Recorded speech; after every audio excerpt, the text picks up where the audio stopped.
A friend once counseled me that any truly transformative experience is preceded by dread. We're living in dreadful times indeed. The big wheels are turning, an old order is dying, a new one is being born. This moment of cataclysmic breakdown is shattering open a space for transformational breakthrough. Although the outcome is deeply uncertain, there's as much cause for hope as for horror. We're taking a collective hero's journey, a descent through the crucible of the underworld to transform human civilization and ourselves. As cultural historian Richard Tarnas puts it, we're in a race between initiation and catastrophe.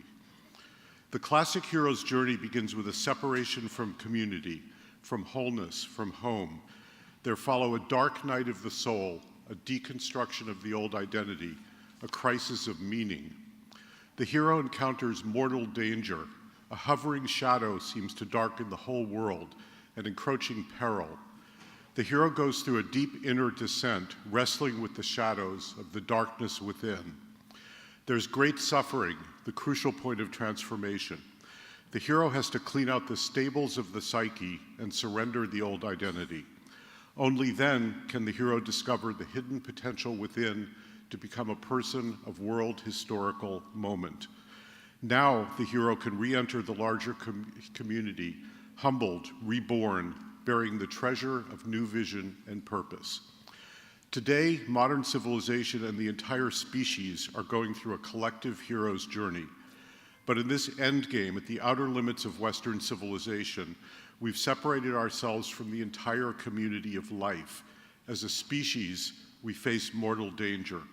We're compelled to confront our fallibility, our mistakes, our mortality. Very often, what's dying is more apparent than what's being born. It's a crisis of worldviews because, as Tarnas puts it, worldviews create worlds.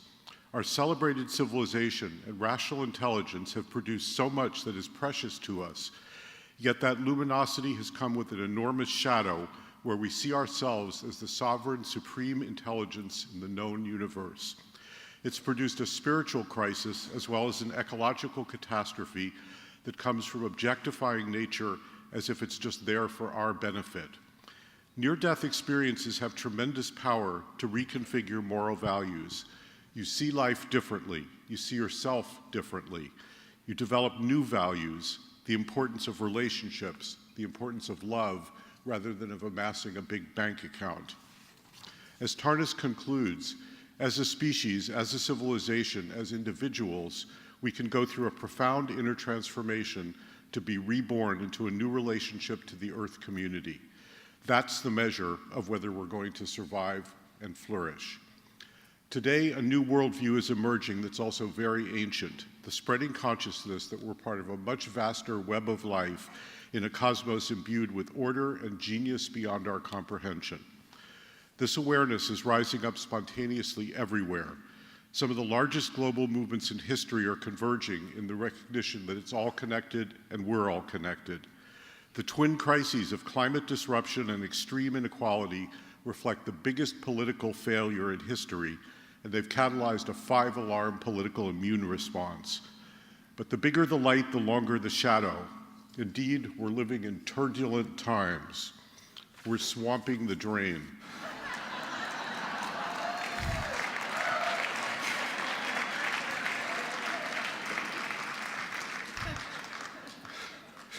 Gotta laugh. As Hurricane Harvey engulfed the Gulf and steeped Houston's Petro Metro in a toxic soup, Irma previewed Florida's climate future as a deep blue state. Global weirding is upon us everywhere. It speaks in the fierce language of nature: floods, droughts, fires, hypercanes, mass extinctions.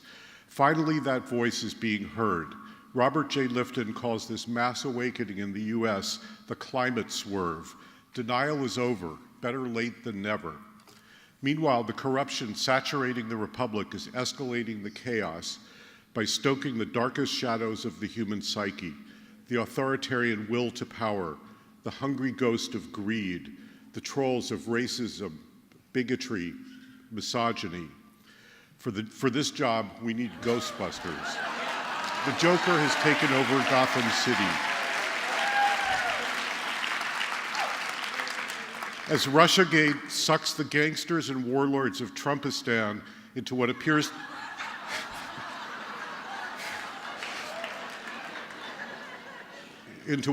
to be the greatest scandal in American history, Typhoid Donald's contagion could lead to a succession crisis and a political clear-cut. Watergate pales in comparison. It's usually the rot within empires that topples them. We're heading for complete political chaos. The empire has no clothes.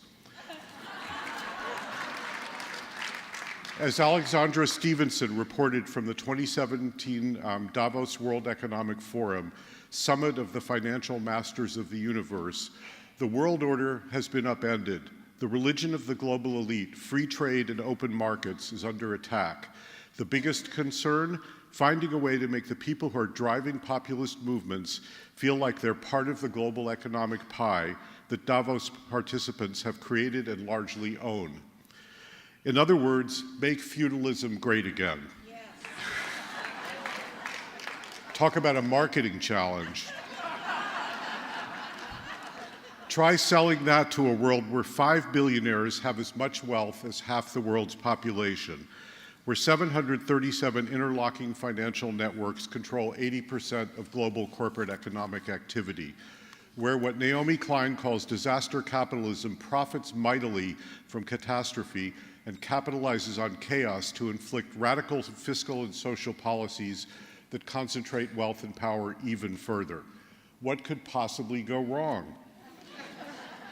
The global dark money rabbit hole is where Russiagate is inexorably leading. Money laundering, secret offshore accounts, shell companies, tax havens, impeccably buried treasures stashed in the system's subterranean architecture. Everything the global elites really, really do not want you to see. Most of it, of course, is legal. The system is the crime.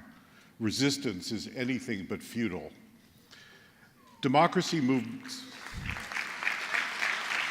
Thank you.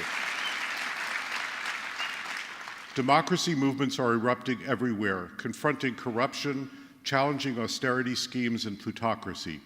People are taking to the streets in numbers not seen since the 60s, with youth often at the forefront.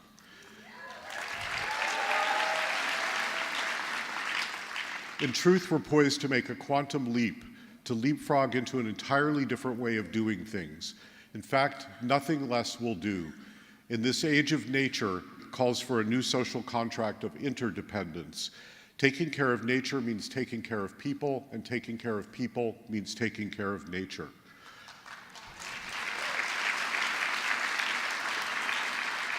Around the world, in diverse fields of endeavor, social and scientific innovators such as the Bioneers have been developing and demonstrating far better technological, economic, social, cultural, and political models. They're inspired by the wisdom of the natural world and guided by values of social equity, inclusion, cooperation, and compassion. But paradigms die hard and empires die harder. Progressive movements succeed most when there's a split in the corporate class. Those fault lines are widening. The clean energy revolution is now unstoppable. In 2016, twice as much investment globally went into renewables as into fossil fuels. Apple already uses 96% clean energy worldwide.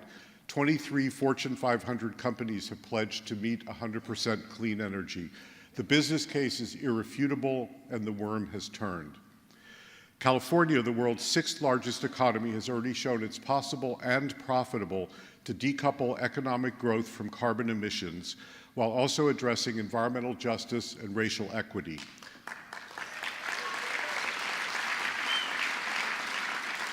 The Golden State has set the goal of 65% clean energy by 2030, and it already has more clean energy jobs than all coal jobs in the US. And globally, there are 8 million jobs in clean energy and 3 million in fossil fuels. Cities, which account for 2/3 of US emissions, are taking the lead. China and India are on the move in big ways. Germany is the world's first major renewable energy economy. Denmark produced 56% of its electricity from renewables in 2015. The list goes on and on and on. Clean tech is also upending the fossil infrastructure across the board. As Tony Seba, an instructor at Stanford University, wrote in his book, Clean Disruption of Energy and Transportation, we're on the cusp of the fastest, deepest, most consequential disruption of transportation in history. What the cost curve says is that by 2025, all new vehicles will be electric globally. SEBA projects that by 2030, all new energy will be provided by solar or wind. Gasoline, natural gas, and coal will be obsolete. Nuclear is already obsolete, and billions of dollars of oil will become stranded.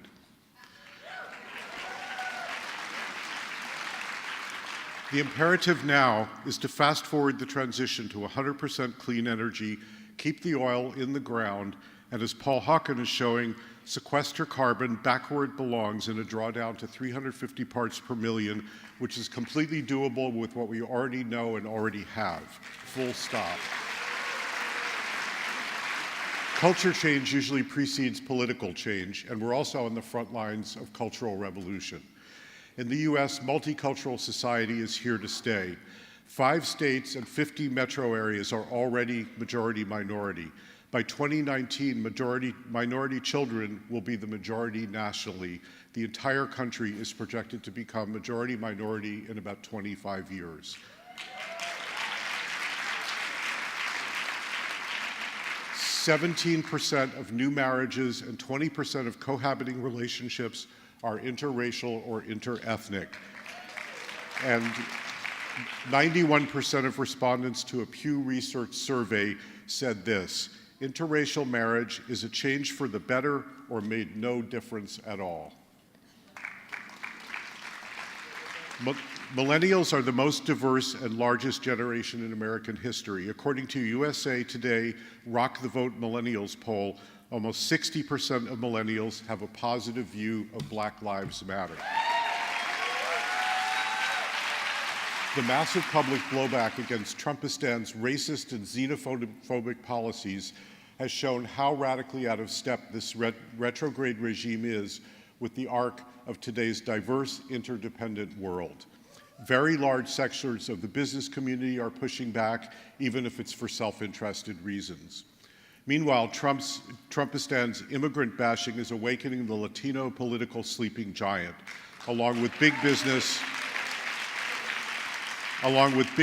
and a majority of citizens. The Dreamers are inspiring the nation to make America grateful again.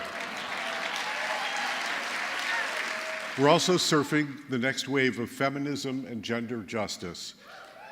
The post-inaugural Women's March was the biggest demonstration in American history.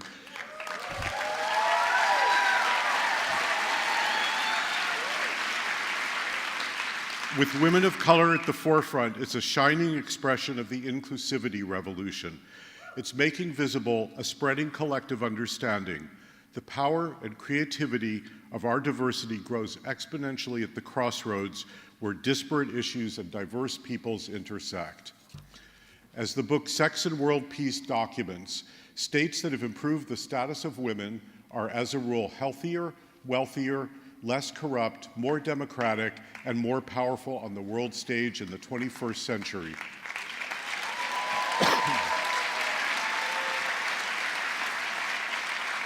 They're also less likely to engage in conflict, both domestically and globally.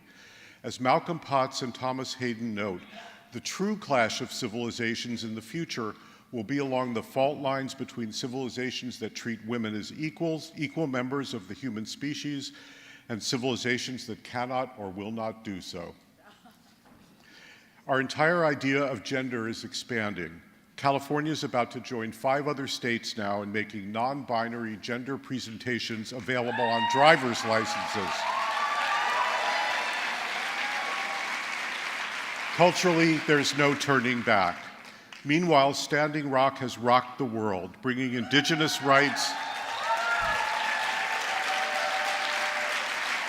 Bringing indigenous rights and worldviews into mainstream awareness, it's seeding a genuine shift in consciousness, especially among young people.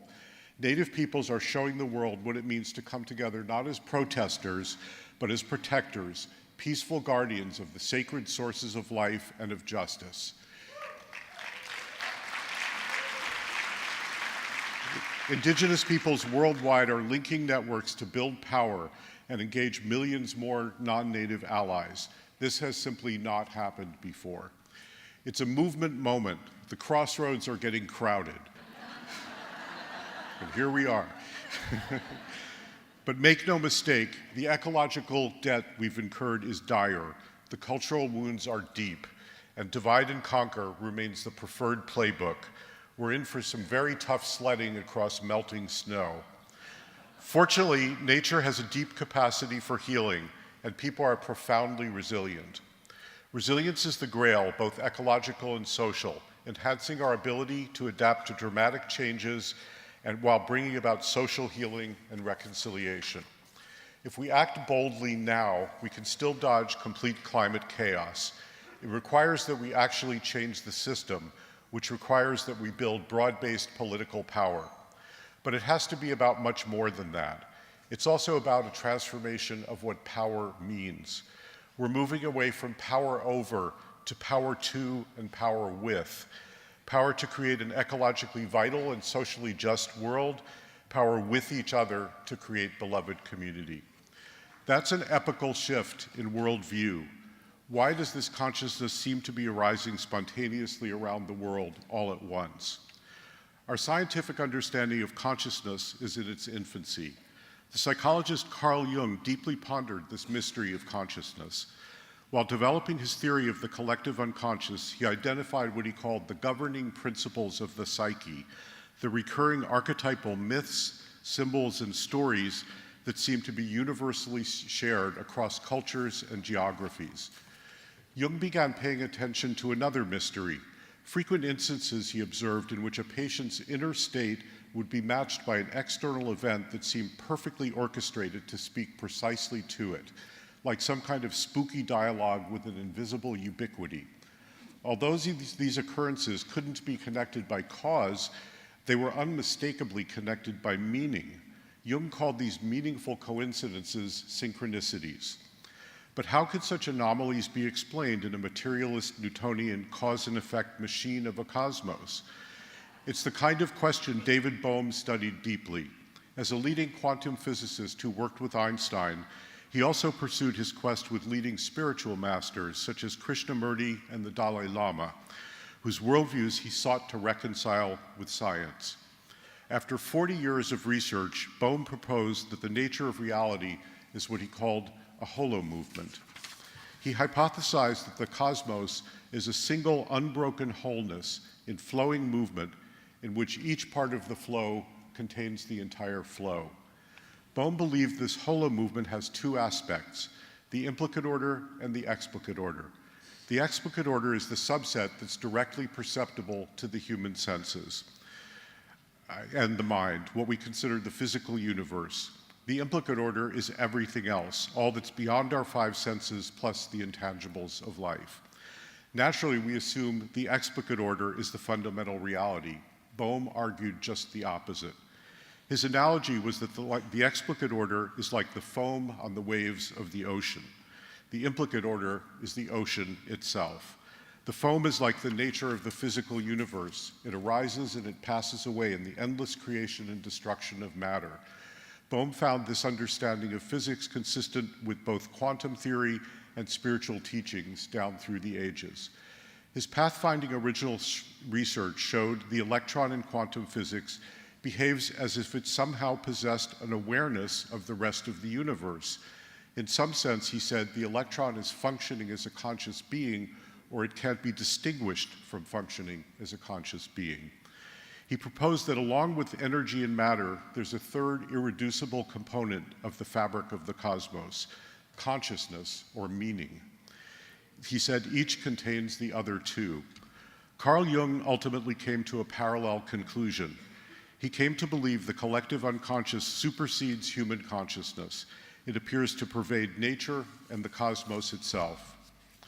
Just imagine a cosmos made of energy, matter, and meaning. How would that change our way of living? Here's how the late Iroquois historian, scholar, and longtime Bioneer John Mohawk saw it from an indigenous perspective. The culture that I come from saw the universe as the fountain of everything, including consciousness. It's not only the human who has the consciousness, it's also the plant, the tree, the birds, and all the living things. When you address that plant, you're addressing its consciousness in time and space.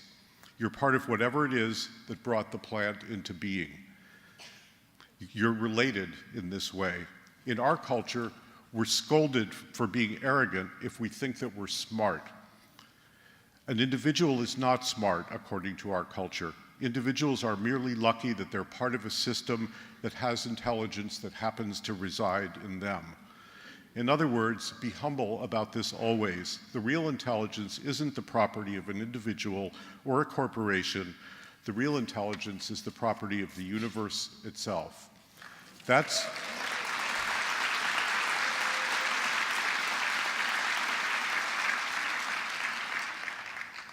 the old spirituality, John said. Acquire that consciousness, and it becomes extremely difficult to rationalize pollution. Acquire that consciousness, and it becomes very difficult to rationalize cutting down trees to make board feet worth of dollars out of them. I propose to you, Mohawk concluded, that spirituality is the highest form of political consciousness. That's the consciousness that's arising before our eyes. That's the real treasure of this hero's journey. It's all alive, it's all connected, it's all intelligent, it's all relatives. That's the revolution from the heart of nature and the human heart. And as Joe Hill said, don't mourn, organize. Thank you.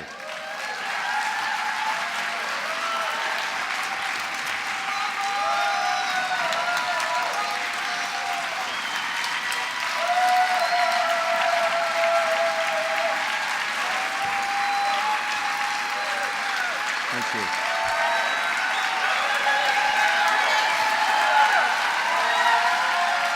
Thank you. Thank you very much. Bioneers is such a high bar. I freak out every year.